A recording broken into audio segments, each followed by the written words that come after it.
Big news on the global stage. Iran is set to meet with three major European powers, France, Britain and Germany, known as the E3, this Friday in Rome. Why does this matter?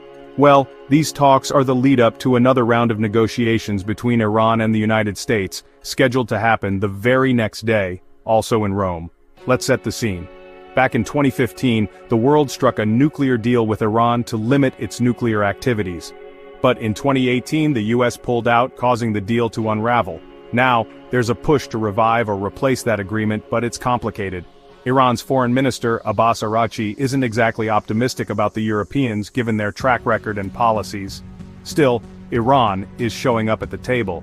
The E3 for their part were hesitant at first, worried that holding separate talks with Iran might undermine the US-led negotiations. But they decided to go ahead, hoping to keep dialogue alive and show unity on reaching a new deal. Behind the scenes there's a swirl of tension. Iran recently sat down with Russia and China, and even met with the US in Oman just last week.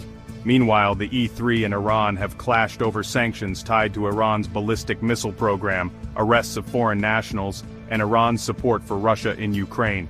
France's foreign minister didn't mince words. He threatened to trigger UN snapback sanctions if talks fail, accusing Iran of secretly developing nuclear weapons.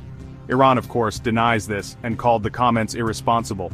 And just as these talks ramp up, the US has slapped new sanctions on networks in Iran and China for allegedly supplying missile materials to Iran's Revolutionary Guard. Iran says this move sends the wrong message during delicate negotiations. The world's watching. Can these talks pave the way for a new nuclear deal, or are we headed for another standoff? Stay tuned.